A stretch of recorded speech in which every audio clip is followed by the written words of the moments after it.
Isang mainit at makabuluhang pagbati mga kapwa ko lingkod bayani. Ako si Mark Anthony V. Bercando at welcome sa panibagong episode ng Beyond the Desk, Faces of Public Service, Men at Work, Leading with Purpose, Serving with Heart. Ito ang mga kwento ng pag-asa, pakikipagkapwa-tao at tapat na paglilingkod. Maghanda ng makinig, maging maalam at mulat na mamamayan.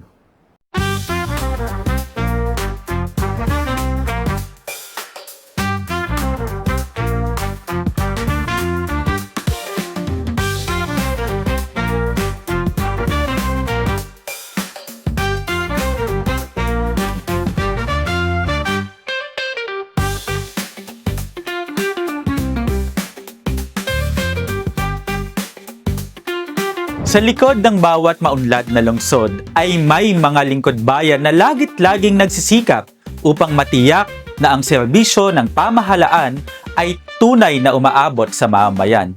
Kapag pinag-uusapan natin ang nation building, madalas nating naiisip ang mga programs, projects at policies. Ngunit sa likod ng mga ito ay mga leader na may malinaw na pananaw, matatag na paninindigan at tunay na malasakit sa kanilang komunidad. Sa episode na ito ay makikilala natin ang isang leader na patuloy na nagsusulong ng mahusay na pamamahala, pakikilahok ng mamamayan at makabagong serbisyo publiko sa isa sa pinakamalaking lungsod sa bansa, ang Quezon City. Kaya bilang lingkod bayani, ito ang ating pagninilayan. Sa mundong puno ng mga taong gustong manguna, paano ako magiging leader na handang maunang maglingkod? Ngayon naman po ay makakasama natin si Vice Mayor Giancarlo G. Soto upang mabahagi ng kanyang pananaw sa kanyang paglilingkod at sa serbisyo publiko. Magandang umaga po at welcome po sa ating Beyond the Desk. Bumati muna po kayo sa ating mga taga-subaybay. Sir Mark, thank you very much po sa opportunity, sa lahat po ng mga sumusubaybay ng ating programa. Magandang araw po sa inyo. Okay. So, Vice, unang-una nagpapasalamat kami sa opportunity. Alam ko napaka-busy po ninyo pero napaunlakan po ninyo ang CSC-NCR. Vice, gusto po namin makilala, sino po si Vice Mayor Gian sa likod ng posisyon at ng opisina? Sa totoo lang, Mark, napaka-blessed po natin na magkaroon ng mga magulang na sobrang hardworking. Medyo mahaba to, bro, pero para lang ma-share ko yung context sa mga kasama natin. Yung nanay ko po tsaka tatay, nagsisimula sila bilang artista po. Doon sila nagsimula, mga artist talaga sila. And ang earliest memory ko talaga na as a kid is yung gigising ako ng umaga bago pumasok sa eskwela. Ang nanay ko, puyat yan, galing shooting, magluluto. Habang yung tatay ko naman, puyat din galing taping, ida-drive kami papuntang eskwelahan. Maraming mga nagtatanong, ano ba yung setup? May pagkakaiba ba sa karaniwan tao? Sobrang karaniwan lang. Ang pagkakaiba lang, yung trabaho nila medyo complicated, kumbaga, dahil nga ang pagiging artista po, medyo, ano po yan, hindi mo hawak ang oras mo, di ba po? And so, at the same time, yung programa na pinapasokan ng tatay ko, which is yung Itbulaga, is a public service program. Right. So, habang bata pa lang, nagbulat na po ako dun sa nakikitang tumutulong sa kapwa. Kaya po, ngayon, ang nakita ko is, kung tatanungin niyo po kung ano ako sa after work, walang pagkakaiba eh. Kasi ang turo ng mga magulang ko po sa akin, kung ano ko sa bahay, ganun ko sa labas, sa TV ko. So, si Tito Sen, kung ano siya sa bahay, ganun siya sa Itbulaga, ganun siya sa work, sa Senate. Parang karaniwan tao lang na everyday, ako po ang nakikita ko lang, I'm just a regular guy trying to fulfill my mission to serve God by serving others po. So, yeah, ngayon po sobrang blessed ako na bilang isang parent na may 6 na anak at syempre, 6 po, at saka trying to serve my wife also as a husband. Ang masasabi ko is walang halos pagkakaiba dahil yung service to God and family it's really a way of life po. So, hindi ko sinasabing perfect ako. Sa madaling salita lang po is I'm just trying to do my best po na i-fulfill yung pinagkatiwala sa akin ng Panginoon. At ito po yung natutunan ninyo mula sa inyong pamilya. Yes, no? Exactly po. Vice, ano po yung nagtulak sa inyo upang pumasok sa public service? Ano yung naging motivation nyo? Kasi alam po ng public na kayo po ay may tatay na public servant din. Pero ito po ba yung nagtulak sa inyo o may iba kayong motivation? Perfect yung tanong mo, Sir Mark, kasi public service and politics. For me, it's completely different thing. Magkaiba para sa akin talaga yan eh. And nung una, na mas bata ako, tuwing napapag-usapan yung politika, alam mo, tumatayo ako sa lamesa, lumalayo ako eh.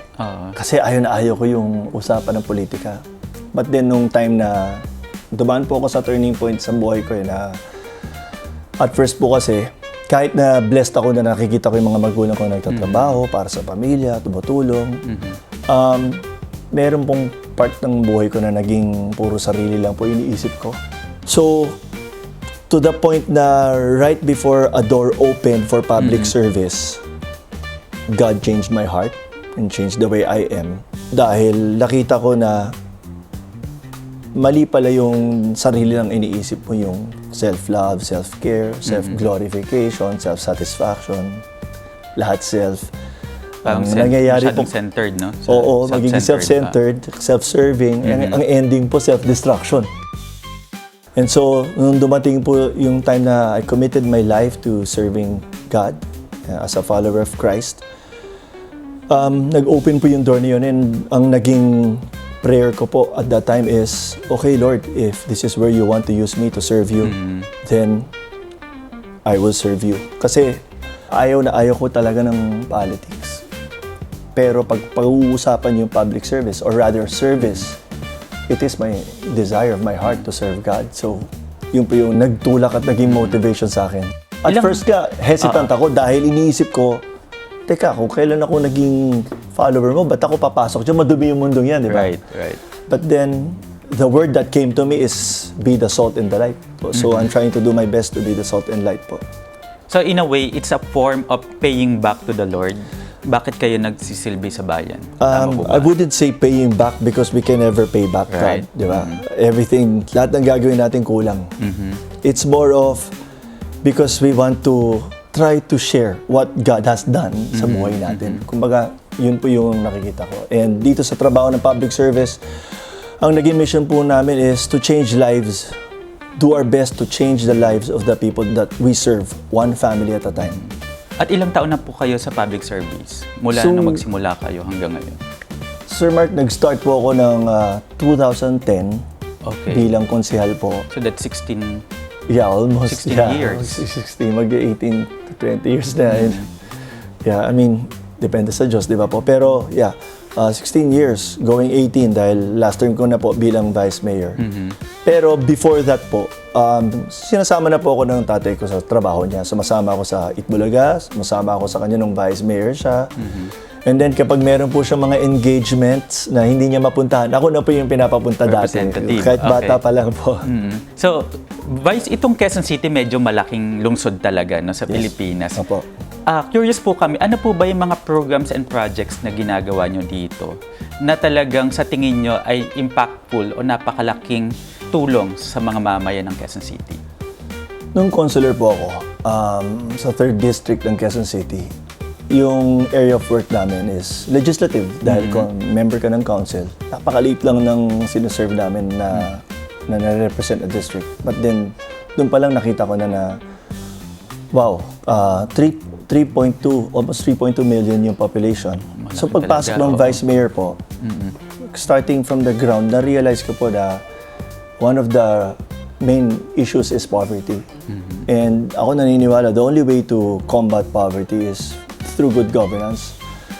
So noong 2019, first term po natin bilang Vice Mayor, number one na isinulong po kaagad natin yung pagpapasa po ng Freedom of Information FOI. o Okay. FOI. Yung FOI po is an ordinance giving access sa karaniwang tao to take a look at the government, how they do their work, paano po nila pinupondohan, o ano po yung mga dokumentong gumagalaw sa city. And binigyan namin sila ng access also through that. Yun ay naging udyok para magkaroon tayo ng digitalization ng city, naging smart This is in city a form of tayo. transparency no, Yes. sa mga ginagawa, transaction sa opisina, Yes. etc. Gusto natin, sinumulan natin doon para makita ng tao na para sa amin, tapat tayo, bukas yung opisina natin, bukas yung city sa lahat ng mga kailangan nila. So, yun yung isa number one program na sinulong po namin. And sa ngayon po, pwede po i-access ng mga tao yun dun sa website namin, sa Quezon City Government website. Dun sa e-services, meron pong portal doon na they can request for whatever document that they need. And then, i-grant po yung request nila. Kailangan lang sundin nila yung prompt. Ito po yung bahagi ng e-governance na sinusulong nila. Yung sinabi po ninyo kanina na digitalization Opo. and other way na yung tao ay makakapag-access ng mga services ng QC. Tama Yes, Sir po ba? Mark. And perfect timing siya. Kasi noong 2019, mga first 100 days pa lang yun, pinili talaga natin may pasa pa lang. Actually, nung konsehal pa lang ako, pinupush ko na yun eh. But then, na-delay. But thank God pa rin, noong 2019, nung naipasa po natin to, naging udyok siya. And yun yung naging, kumbaga, parang naging starter ng good governance advocacy natin. And with the leadership of Mayor Joy, syempre, nagtuloy-tuloy po ito. At nagbunga dahil first term pa lang namin ni Mayor Joy sa administration namin, nakuha kaagad namin yung highest unqualified opinion mula sa Commission on Audit na nagpapatunay po maayos yung pamamalakad sa pondo. This ng is gobyerno. also manifestation and transparency na ginagawa ng Quezon City. Yes, sir. At maliban po doon, tama-tama, nagkaroon ng pandemic, di ba po? So, pagpasok ng pandemic, since Smart City digitalization yung pinupush po natin, naging very challenging yung first term. Right. But then, ang dami namin plans si Mayor Joy, but then, thank God pa rin na kumbaga, ni-realign namin yung advocacies para mapunta sa pandemic response. Pero nagamit talaga ng husto itong mga sinimula natin advocacies sa tapat na pangangasiwa ng pondo. But then, pati yung Smart Cities initiative natin, na pwedeng magkaroon ng mga transactions, whatever it is, business permits, or renewal, or mga clearances, pwedeng online. Right. Yun po yung naging perfect timing na At ito po yung sulong. nagpabilis ng mga transaction dito. Opo, yes. At iwas fixer definitely. Exactly, At yes. walang red tape. Yes, Tama red po ba? tape, iwas fixer. Although may mga nare-report pa rin sa amin, we make sure naman po na managot yung mga nare-report na nagpupumilit pa rin po. So, very blessed talaga ang Quezon City that they have a visionary leader, no? Kagaya po ni Mayor Joy at kayo din po. Sir, paano po ninyo tinitiyak na yung mga projects, policies, and even mga initiatives ay responsive dun sa pangangailangan ng ating mga mamamayan? Bilang Vice Mayor, ang pangunahing trabaho talaga natin is nasa legislative branch of government. Ang trabaho naman ng Mayor talagang executive. Implementation talaga sila. So, nakatutok tayo sa paggagawa ng mga batas na makakatulong Mga ordinances, no? sa mga pamilya. So, resolutions, ordinances, dumadaan yun. Lahat yun work ng City Council. And tayo as the presiding officer, we make sure na may check and balance po dyan. At maliban po doon, ang opisina po natin nagsusulo ng mga programa at advocacies katulad ng anti-drug abuse program natin, sports program, rehabilitation program, and mga mental health programs po. And pati yung Strong Families initiatives, meron din tayong programs for that. So, given na yun ang scope of work natin, kapag gumagawa po kami ng programa or mga batas, we make sure that we connect to the community and the sector na nangangailangan ng tulong and find out exactly kung ano po yung kailangan nila. Whatever project it is, kahit po nung konsyal pa lang po ako, ang ginagawa po namin hindi basta gagawa ng out of the blue na project or programa eh. Ang gusto po natin, malaman kung ano yung kailangan para hindi po sayang. At responsive, kumbaga, sa Yes po. needs, no? O pangangailangan ng Yes. bayan. Okay. Sir, binanggit niyo yung mga projects and programs. Ngayon po ay Pride Month at pinag-uusapan din po natin yung Mental Health Month, no? Ano po yung mga projects, bukod po dun sa mga nabanggit ko na relevant, sa Quezon City? Mga ating mayor po, si Mayor Joy, is a very strong advocate po ng LGBTQI sector. And for our part sa City Council, nagpasa tayo ng mga batas na may make sure na hindi sila madidiscriminate. And also, making sure na hindi rin magkakaroon ng overshoot sa mga religious sector natin, lalo na yung mga faith-based organizations. Siyempre, kailangan natin balansehin. Opo. Ano? So, ako naman po, ang stand ko po talaga dito is no one deserves to be discriminated. Right. And so, itong Pride Month is for them, is a celebration of a reminder that no one, not only ang ating mga brothers and sisters sa LGBTQI, should be discriminated. And so, ang ating mayor ay may mga programs po for that. And tayo sa City Council, nagpasa tayo ng mga programa na makakasupport po at makakatulong sa celebration po nila. At ito ay bahagi ng pag-recognize ng kanilang human dignity, no? Yes, opo. Ano man ang kanilang preference o ano man ang kanilang pinanggagalingan. Opo. Sir, ang alam ko, ang Quezon City may mga iba pa kayong projects and programs. This is an opportune time para i-promote po yon sa ating mga kababayan na hindi pa alam ano po ba yung mga iba pa nilang pwedeng ma-avail at ma-enjoy bilang mamamayan ng Quezon City. Alam mo, Sir Mark, yung Men's Health Month, sabi nga kanina ni Direk Krisen, thank God daw na meron Men's Health Month kasi may Women's Month. But then, yung mental health, it's a whole year advocacy na ginagawa po ng office natin dahil as a mental health advocate and someone who went through struggles na katulad po niyan, yan po yung isa sa mga tinututokang programa ng opisina natin. Nag-partner po tayo sa Elevate #NotAloneMinistries na isang programa po na nag-iikot sa bawat public school ng Quezon City sa mga senior high ng mga programs that will reach out to them to create a community within the school that helps them process yung mga mental health Which is struggles good, nila. no? Kasi sa totoo lang, ang mental health issue ngayon ay talagang tumataas. Totoo po. Hindi dahil siguro na-document, kundi nakikilala na din at mas nagre-report na ang mga tao. At saka, Sir Mark, marami pong mga kapatid tayo na nahihiyang i-talk about it. Oo. Kasi may stigma pa din, no? Opo.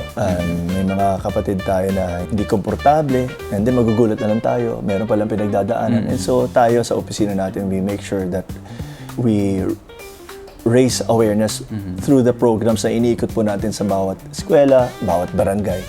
And meron din mga ibang programa aside from mental health, katulad po ng Strong Families, Strong City initiatives and programs natin. Diyan naman po, drug prevention program po yung sinusulong natin. Dahil maganda po yung programa ng PIDEA, DDB, QCPD. Okay po maayos po lahat sa enforcement and sa apprehension. Sa judiciary, maganda rin po yung trabaho ng sa judicial branch natin. Pero doon naman sa prevention, that's something we have to work on to continue to work hard for. Pero thank God, salamat sa Diyos po talaga dahil out of 142 barangays, nasa 103 barangays na tayo na nada-drug clear. And nung dati po, nung nagsa-start po tayo dyan sa drug campaign na yan, mga around 2016, nasa parang 22 lang yata, or 2019, mga 22 barangays lang out of 142. But then, yun nga ngayon, nasa 103 na. So, kulang-kulang, siguro mga 80% na lang. At maganda po 100%. yan, Vice, na nagsisimula kayo sa pamilya. Kasi Yes po. alam naman natin yung pamilya, napakalaki ng impluwensya nito doon sa mga tao. At syempre, kung yung mga pamilya ina-address po natin sa barangay, Yes. definitely, yung drug campaign natin, no, na talagang iwasan at totally mawala, no? Yes, totoo, Yun po sir. ay malaking bahagi ng inyong kampanya. Totoo. At saka, kung isipin po natin, yung pamilya po talaga yung yan ang bumubuo ng komunidad. Right. And yan din yung bumubuo ng isang syudad. And para sa atin po, importante talaga na tutukan yung mga needs ng pamilya. So, sa office, maliban sa anti-drug, mental health, meron tayong mga livelihood programs na tinatawag po nating SIGA program.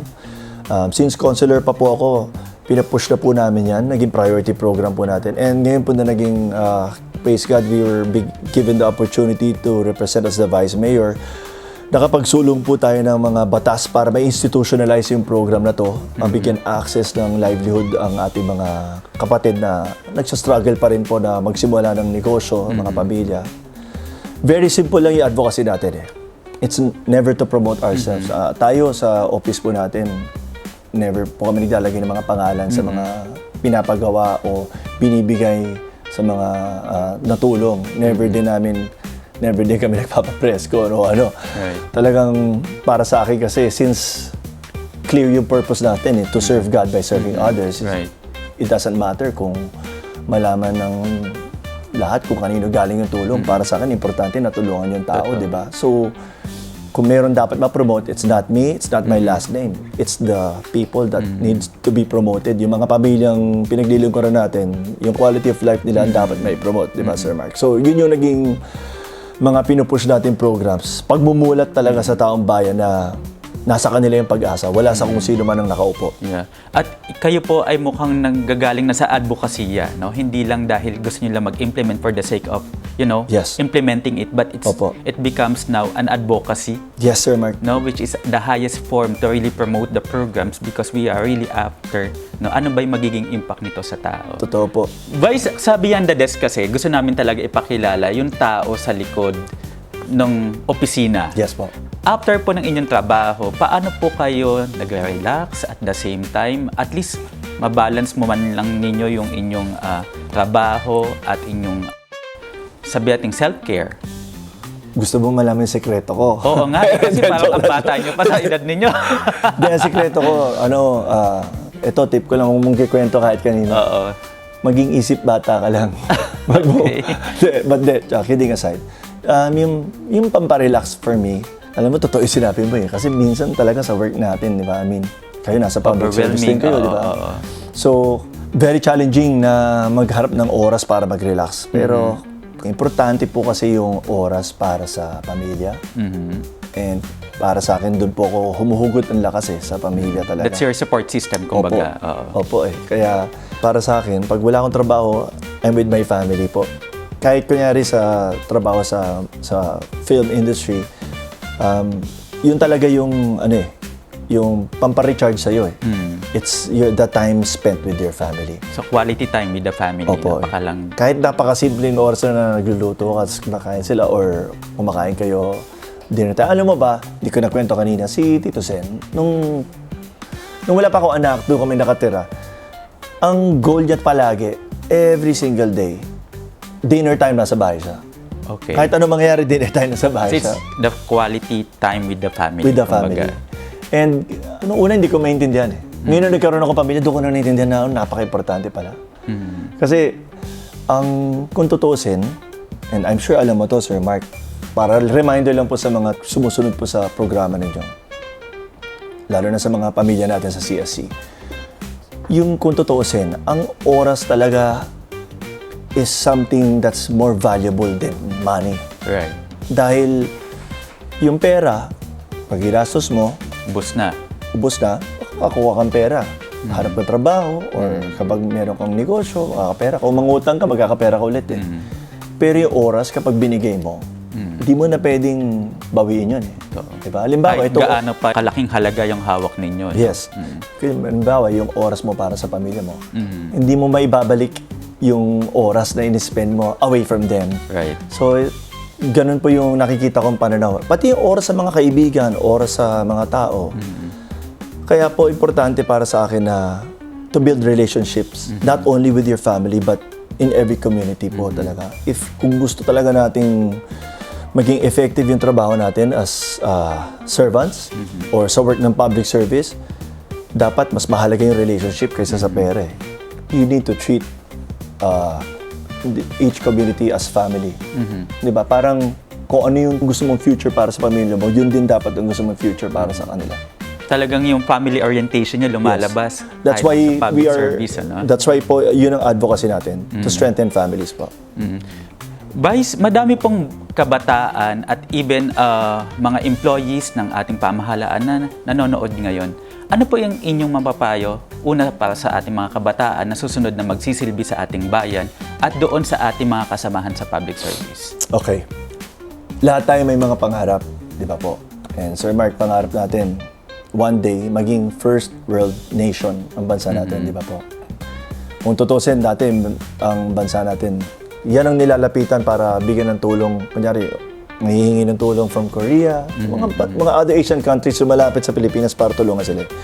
Ngayon, baliktad po, naunahan na po tayo. And I believe it's because yung mga prinsipyo iba po. Naging masyadong sarili ang iniisip. Hindi po yun ang tunay na katangian ng Pilipino. Ako naniniwala pa rin, marami pa rin po tayong mga kapwa Pilipino na maka-Diyos, makatao at makabansa. At kailangan pong ibalik natin ito. Kailangan nating ipaalala, lalo na sa susunod na henerasyon. If we want our nation to be a first world country, we have to put the people first. Right. And you cannot put people first if you don't put God first. Yun po yung nakikita kong solusyon talaga. I mean, sa buhay ko, doon po naging malinaw sa akin yung pagbabago ng pananaw po Nagsisimula po talaga dito and then lalabas na po yun sa kung ano yung gusto natin gawin. Hindi ko po sinasabing perfect tayo, Sir Mark. Ako, Right. siyempre, Wala namang taong perfect talaga. Nadadapa pa rin po tayo, pero at least alam natin na may pag-asa araw-araw na pwede natin ipaghawakan at pwede natin ikalat sa kapwa. At ito yung dapat tandaan ng mga ating mga kabataan na kailangan nating ilagay muna yung tao Yes. sa unahan kung gusto nating magsilbi sa bayan. Kailangan mauna yung kapwa. We need to put value on others above self. At dapat guided ng mga values, no, ng core values, lalong-lalo na tayong mga nasa pamahalaan. Opo. Meron tayong makadiyos, makatao, makabansa, at makakalikasan, which is very observable. Sa Quezon City, Opo. di ba po may advocacy tayo na yung mga plastic, Yes po. yung mga Tayo dapat din po nang nagsulungan, iwasan. bawal ang Kayo plastic din sa po Quezon. yun, ano? Opo. Oo. Bali, committee chairman po ako nung environment nung time na yon. And salamat sa Diyos Santa po talaga na naisulong po natin yun, one of the landmark measures po natin sa Quezon City. Kasama din po dyan sa environmental code. So, yan, naisingit ko lang po na naalala ko lang po. At Vice, ito panghuling tanong na, paano po ninyo gustong matandaan bilang public servant? Kasi sabi niyo matatapos na yung term ninyo sa 2028 po ba? Oo. Gusto ko matandaan na siguro po na ako po ay isang taong nagmamahal sa Diyos at nagmamahal sa kapwa. Okay. Dahil dyan, salamat po ulit Thank you, sa Sir inyong Mark. Salamat pagpapaunlak sa aming panayam. At Thank you, salamat. of course, we wish you well and God Thank you. bless po. God bless you po, Sir Mark. Thank you very much po. Taos puso po kaming nagpapasalamat kay Vice Mayor Giancarlo G. Soto ng Lungsod Quezon sa kanyang pagbabahagi ng mga karanasan at mahalagang pananaw ukol sa pamumuno, paglilingkod, at pakikilahok ng mamayan sa pagpapaunlad ng komunidad. Sa panahon ngayon, higit kailanman, kailangan natin ng mga leader na handang makinig, umunawa at kumilos para sa kapakanan ng sambayanan. Ang tunay na pamumuno ay hindi lamang tungkol sa posisyon, kundi tungkol sa malasakit, integridad at kakayahang magbigay ng inspirasyon sa iba upang makibahagi sa pagbuo ng isang mas maunlad at matiwasay na lipunan. At bilang lingkod bayan, pakaisipin natin ang hamon sa ating paglilingkod. Paano tayo magiging bahagi hindi lamang ng sistema, kundi bahagi ng pagbabago. Huwag kalimutang manatiling nakatutok at makisabay sa ating mga susunod pang kwentuhan at talakayan. Muli po ako si Mark Anthony V. Bercando at ito ang Beyond the Desk, Faces of Public Service. Dahil sa dulo ng bawat kwento ng paglilingkod, hindi lang pangalan ang ating iniiwan, kundi isang pamana ng malasakit, katapatan sa bayan at tunay na pagbabago.